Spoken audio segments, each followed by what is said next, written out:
you.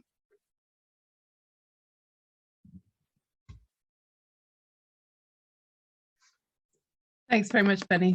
Thank you. And hi, everybody. Lovely to see you all. Yeah, I'm Jackie. And like Benny said, I work, like a lot of people, we just spent in the breakout rooms. I wear a couple of different hats, as is common in the women's sector. One of those is navigator, one of them is project manager, with my colleague Emily delivering women's lives leads. But we'll give you a bit of background to all of that. I'm asking you to cast your mind back to the spring of 2017. And way back then, pre-pandemic, before the world went completely mental, Women's Lives Leeds, a consortium of 12 women's organisations from across the city of Leeds, came together to start to work together. It was probably a bit before that, about 2016, I believe. But in 2017, in spring, we got together for the first time 100 women across Leeds to start to talk and to start a conversation. It was a newly funded project by Big Lottery, and one of the aims was that women and girls were empowered to influence service delivery, development and design across the city. And we did this by setting up this sort of women's hub. And it was here that 100 women came together. And at that first meeting, women discussed what was important to them. They discussed what was important, what they wanted Leeds to be like, and what their priorities were. And that's where the Women Friendly Cities idea was born. In Leeds, there are existing various schemes which prioritise different groups. Like there's sort of like child-friendly Leeds, there's dementia-friendly, which I believe is probably national and stuff. And as these discussions were going around the room about the priorities that were important, someone mentioned the immortal words, child-friendly. What we need is a woman-friendly city. And sometimes in your life, there's those few moments where there's a few seconds of silence, and professionally you look around at your colleagues and you go, oh. And I still remember the excitement being in that room, and lots of women just go, yeah. And I remember me and my colleague went back that day and to our offices, and as is the standard, what do you do when you've had an idea? You Google it to make sure nobody else has had it, or if it exists in any other format. And so my colleague and I can still picture her, we're there, and we Googled it, and we found that the UN delivered a women-friendly city programme in some places, and it worked outside of Ankara, I think in Turkey. And there were other cities as well, but they were very much based around an urban planning kind of model as well, and so this was this sort of start of this idea and this creation, that we're looking at how could we use this vehicle of women-friendly cities as a mechanism really to develop voice and influence in the city, that women's concerns and things that are important to women would be at the heart of delivery within our city. And one of the things that we realized was that whilst there were these sort of pockets of feminist urban sort of ideas going on around the world, there was no women-friendly city in the UK. And we were like, let's make Leeds the first women-friendly city. And then, so it was born there that we would, and my boss went away and sort of went looking for funding, etc., as you do. But it was interesting trying to fund a movement rather than a project, but my friend will talk more about that in a minute. And there was born Women-Friendly Leeds. And so I guess it would be a good introduction at that point, set the scene. And Emily will tell you what happened when she came in post and what's been going on since then.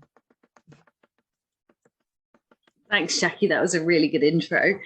My name's Emily Turner, and I am the coordinator of Women Friendly Leeds, and have been since it started. So I came into post in January 2020. I'm also the project manager of Women's Lives Leeds, which I share with Jackie. So that's what you were talking about, Jackie, all those hats all together.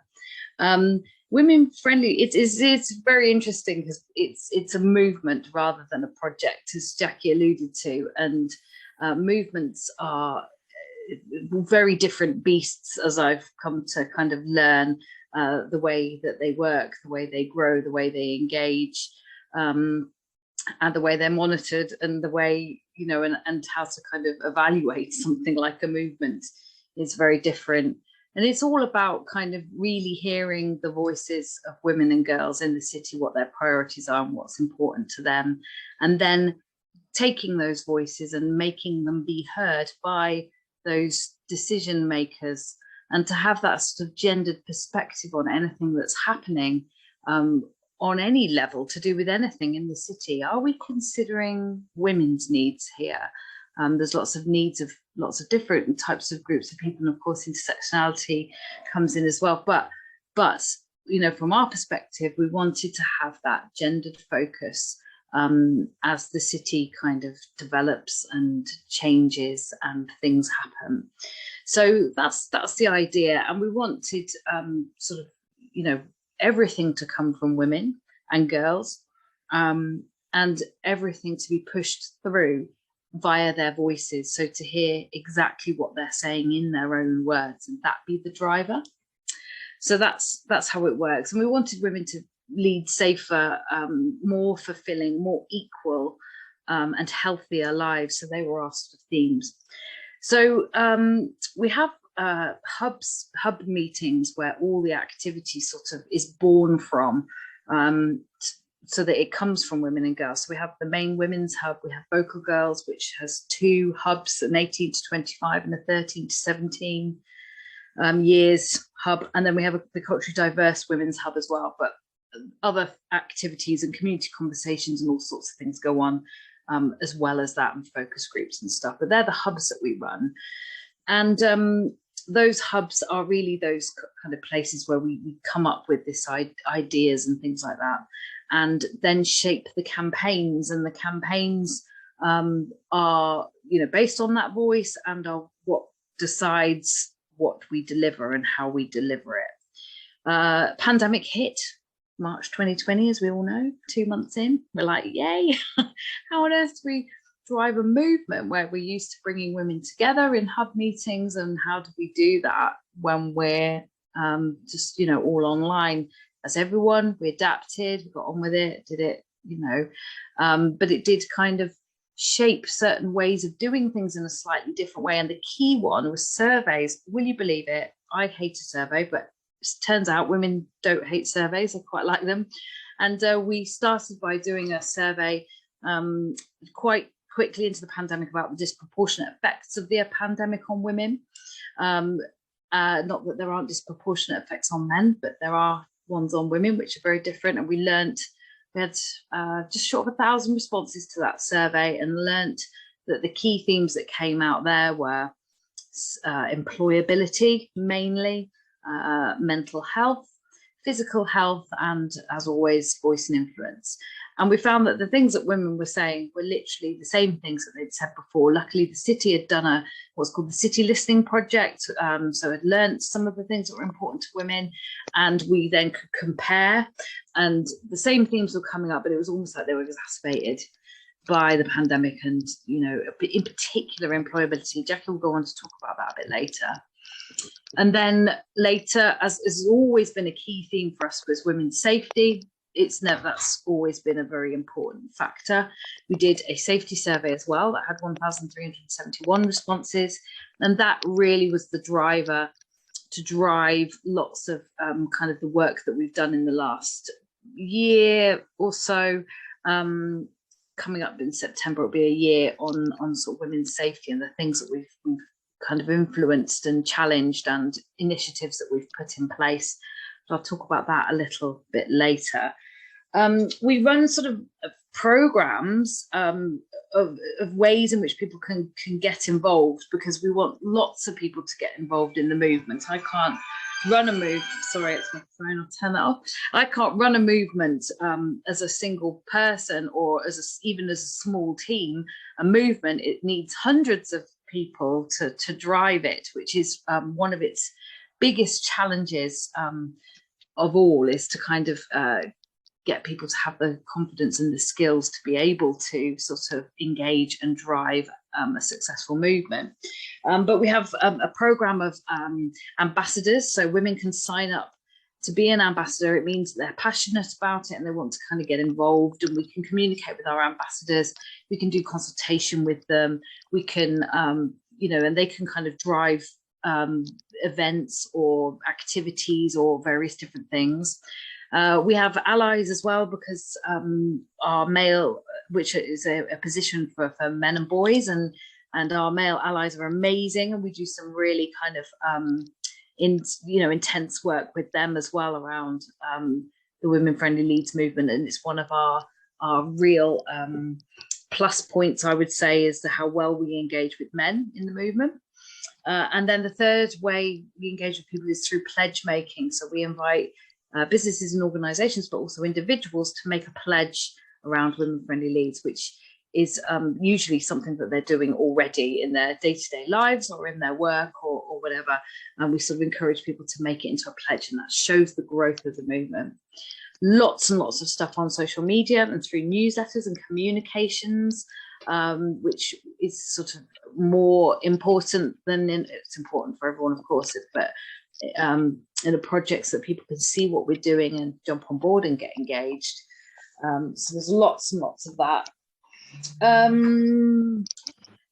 So the two campaigns that we have devised based on those surveys that we talked about, the first one is called Switch On to Women's Safety. This has to involve us all, and that is the safety campaign, and we'll talk a bit about that. And the second campaign is, I can't remember the name of it now off the top of my head, Switch On and Shining a Light on Women's Inequalities. This is our normal. So that has the focus on physical health, on mental health, on employability, and the voice and influence, those key things that came up from that survey. But I'm going to now show you a little video, and this video, basically, I apologise for there not being any sound, but hopefully visually it'll be interesting, and it will show you a snapshot of the first of last year, to sort of have a look at the different kinds of things that we did. So I'll be quiet now.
Thank you.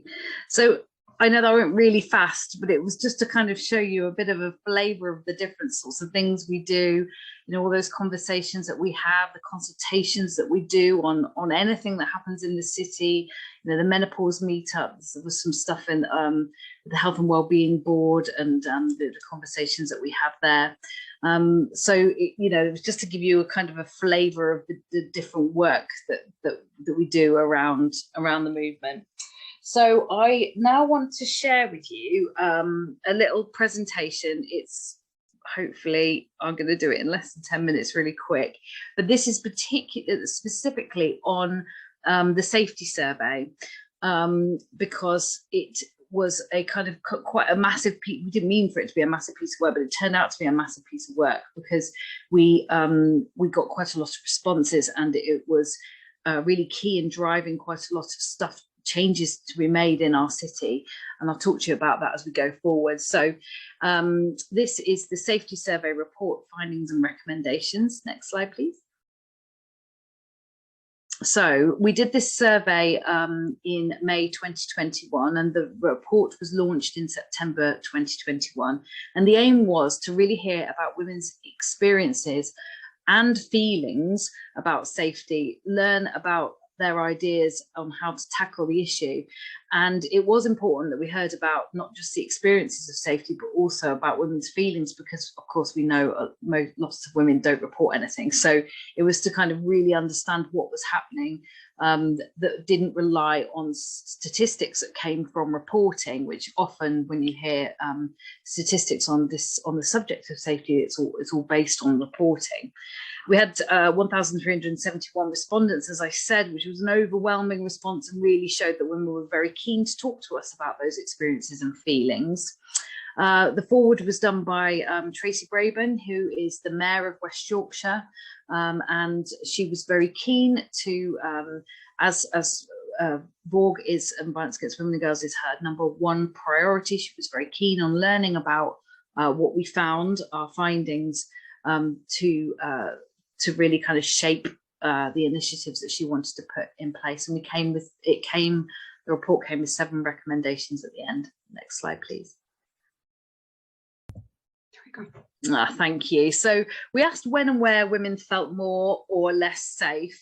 And we asked them about a variety of different situations. And walking in the city centre at night was of most concern, with 50% always or often feeling unsafe, and 43% often or always feeling unsafe walking in their local area. And other situations were things like, you know, walking down an alley, getting in a taxi when on a first date, and exercising outdoors. Thank you. We asked what contributes to women feeling unsafe, and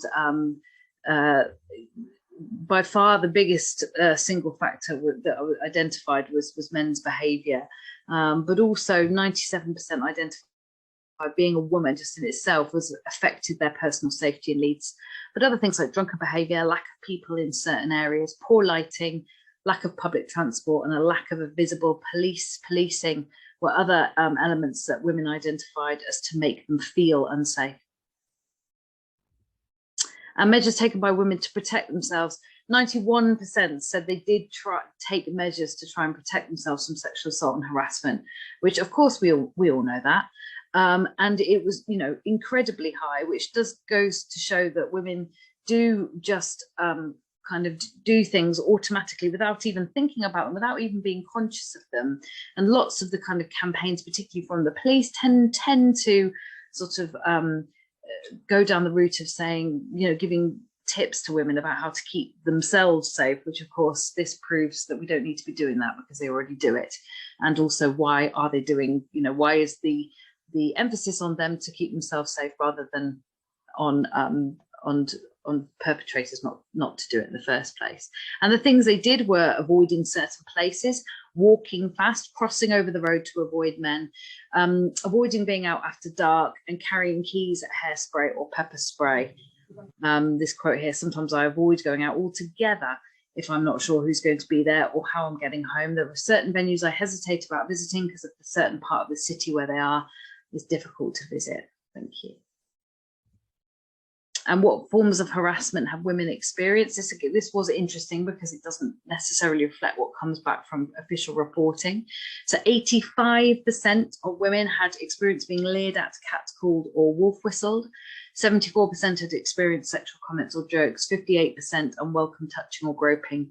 45% had been followed or stalked, and 21% had sadly suffered sexual assault or rape. And those incidents happened in a variety of different areas: 84% in the city centre, 72% in pubs and clubs, 58% in local areas, and 45% in open parks and spaces. So that gave us an idea of the prevalence of the issue. And what's the impact of these experiences on women's lives? 70% has said it impacted on their confidence, 68% avoided certain places, and 48% it affected their mental health. It's just part of being a woman. This quote came out so many times in the survey. Women wrote this, oh, it's just part of, it's just part of what it's all about. It's normal. And that was really striking, that was a very kind of common thought. Reporting. Less than 1% of the 1,147 women, so that's like 85%, who'd been catcalled or leered at had ever reported the incident anywhere.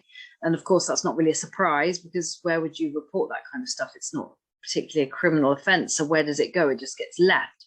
But the impact of that on women is quite stark. It's quite important. Fewer than 1 in 10 had reported being followed, stalked, or flashed at, and just 30% of women who'd been sexually assaulted or raped had reported that. And some of the quotes here, which you will all completely know this stuff, but the process of reporting is horrible and long-winded and rarely feels worth the time and effort.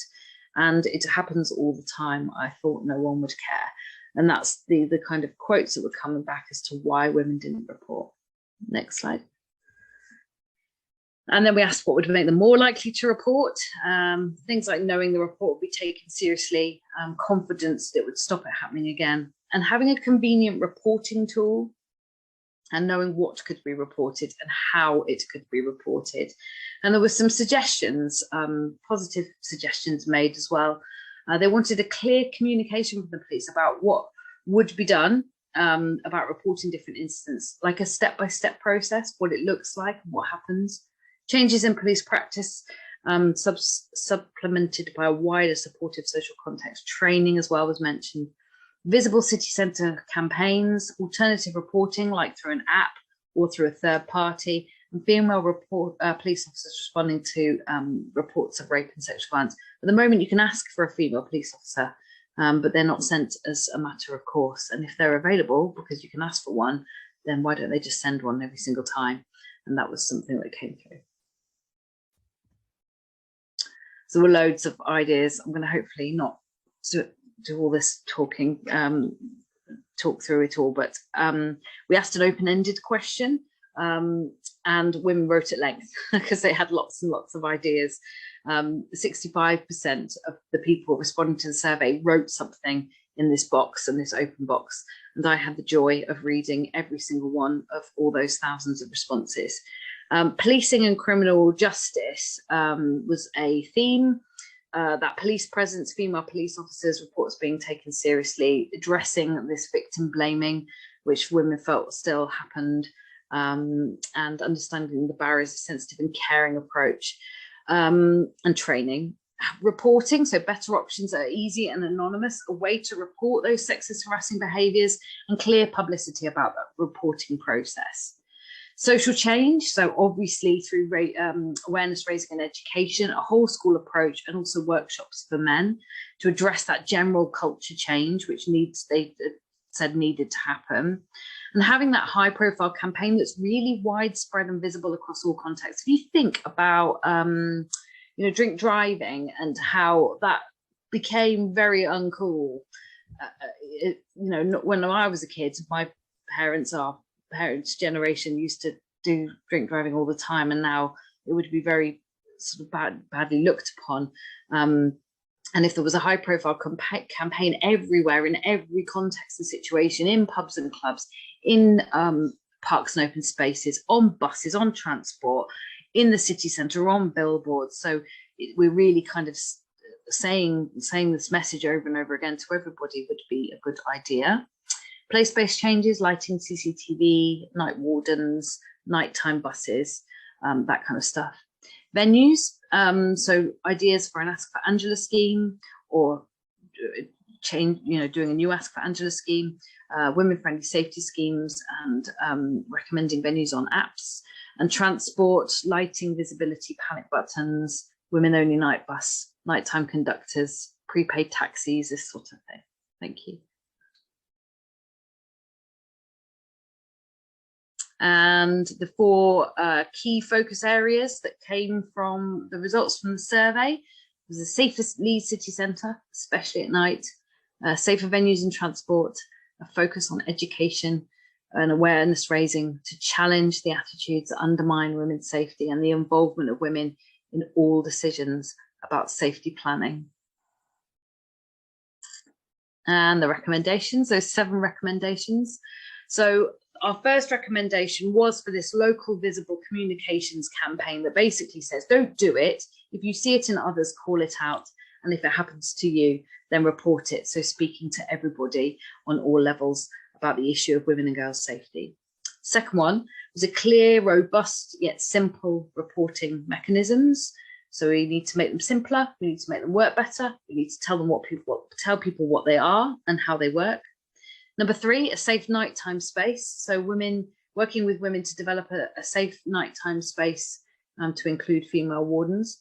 Education and awareness raising with a safe and practical action and solution-based approach for all, so through workshops for male allies and this whole school approach. Number 5 was safer venues with lots of different schemes there.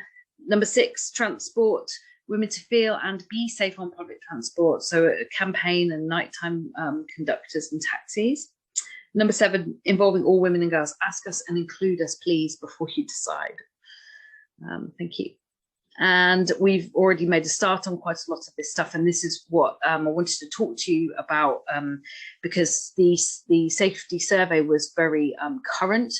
It was very local, so it's a bit less easy to ignore if it's a national survey, because there was a national survey that UN Women did that had similar results, but it was a national survey. They had 1,000 responses on there, so we had more responses locally. And we started to do this work. So we reinvigorated Ask for Angela. So now Ask for Angela is in just short of 600 venues in the city centre in Leeds. And they all have this Angela. Now, I'm an old person, so I did really relate to this Angela, but she's very popular with our sort of young 20s, women in their early 20s. We ran a pilot of the Women's Night Safe Space in March this year, supported about 48 women on that pilot, which ran over 3 weekends in March, and we're looking for some funding to make that a more permanent fixture. We got our safety campaign onto bin trucks with the help of a local councillor. So you can see there's lots of little photos of bin trucks there with our safety campaign message on it, which is absolutely brilliant. Hopefully it's not a rubbish campaign. Sorry. And then we also have a picture of the Men's Health Unlocked Network, our male colleagues there who have supported us to write a workshop for men to raise awareness of the issue of women and girls' safety, and to support them as allies to be part of the solution. So that's just some of the stuff that we've done. And these changes will make a huge difference to women's safety, but the biggest change involves all of us. We need to unite to change attitudes and behaviours. And with the publication of the report, we launched a local campaign to demand zero tolerance for sexist, misogynistic behaviours. We want everyone, women and men, to take a stand against the abuse of sexual harassment of women and girls, and that features on our report. And that's it. Thank you. And so that just gives you a snapshot of that campaign, the report that started it, all the evidence, and then as it went on to kind of influence quite a lot of initiatives and strategies in the city and how that worked. But I'm going to hand over that back to Jackie for a bit, And Jackie's going to tell you a bit more about our next, the thing next on our agenda. Thank you, Jackie. Thanks, Emily. Yeah, it's interesting trying to get a whistle-stop tour of everything and the impacts of everything within a very short frame of time frame. And one of the initial areas that women wanted to really drive to make a women-friendly city was employment and employability. And again, this is where we're kind of wearing both hats on, and this is that kind of thing of collaborative working between projects as well, because we have we've driven this as a women-friendly city project, but also that we are combining it with our Labyrinth project to deliver on different outcomes with a different cohort, both of which working together in employability. So again, it's quite an interesting way of working on projects. First of all, I'm going to address the area that we are looking at employability with a women-friendly Leeds hat on first. And we came up with a collection of a checklist, like a recruiter checklist, which would be the first point in a toolkit to work with. And again, it might be easier if I can, rather than me say it word for word, if I share my screen and see if we get that up. Let's see. So we've developed a women-friendly recruiter checklist. And on the 23rd of June, we have put the word out to HR specialists, to managers across the city of Leeds to come on board and to pledge that they will become women-friendly recruiters.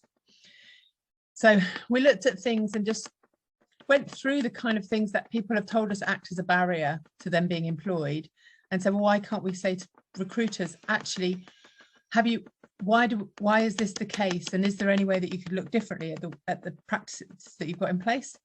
So whether it's flexi working, whether it be job share, and me and Emily are a really good example of this. You know, even in our organisation, I don't think job shares at manager level had been done before, and they were a bit nervous. They were like, wow. We were like, we can make it work, you know. Just so we're in action for the whole thing. The words escape me today, I apologise. And we're asking employers to look at and understand that women's career history may have gaps, and that looking for non-work experiences on application form could attract a wider range of applicants, that personal experiences could be translated across, and that we are asking women-friendly recruiters to really push their women-friendly benefits and policies. And where places perhaps aren't gender specific, like where we work, look to recruit, to promoting within your organisation women workplace champions, so that women feel safe and supported within employment, so that if issues come up, they know who to speak to. You know, we've done this in its most simplistic form, really, again, on a pledge basis. You know, we've been around the houses of whether you do things like this and then you make things standards, but then how do you police? And I think part of that difficulty, I'll stop sharing, there we go. Quite part of that difficulty is that how do you, you can't police things like that. So we're asking people to pledge to make a difference, and then to put their badge on. And then people will, in the modern world of social media, tell us whether people are keeping their pledge or not. So our first part of the launch is that, and then in the second part of our event is an employability event, and looking at really breaking down the barriers and inviting women in a marketplace event to come and join and talk about and to push opportunities for women to get involved in employment. And I guess it's that modern way of working in the women's sector, which is I think quite indicative of women-friendly cities.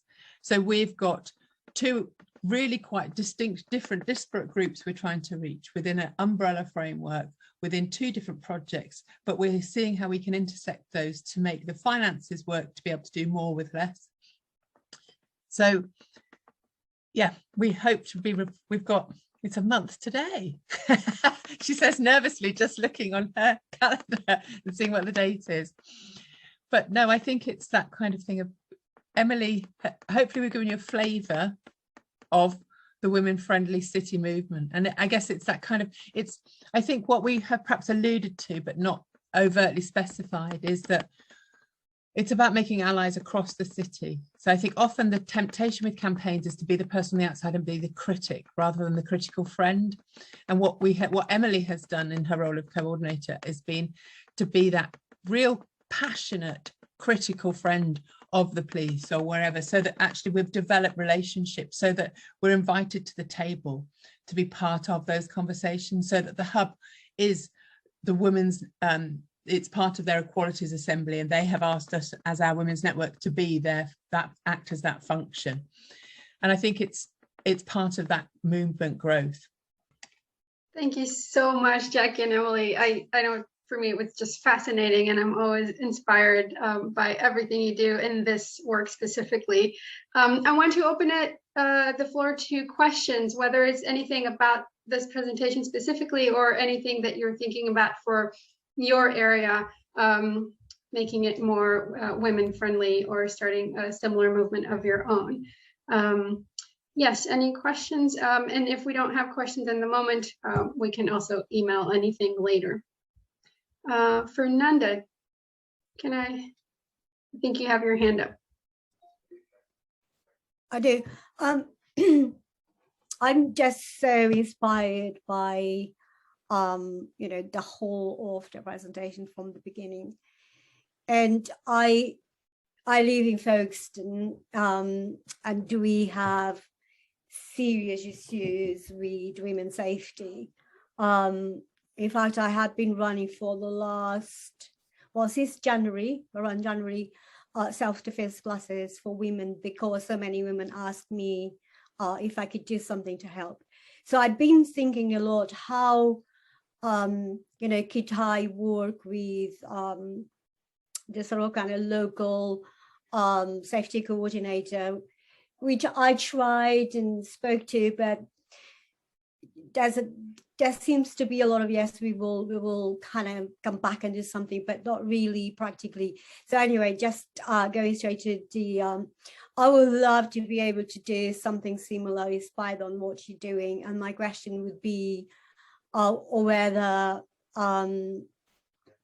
at some point, maybe to kind of have a chat with Jackie or with, I am really sorry, I'm crap about remembering names, Emily, I think. Yeah, that's it. I know whether, oh, thank you, Emily. I know whether you would be willing to kind of help me a little bit to start something here in Folkestone.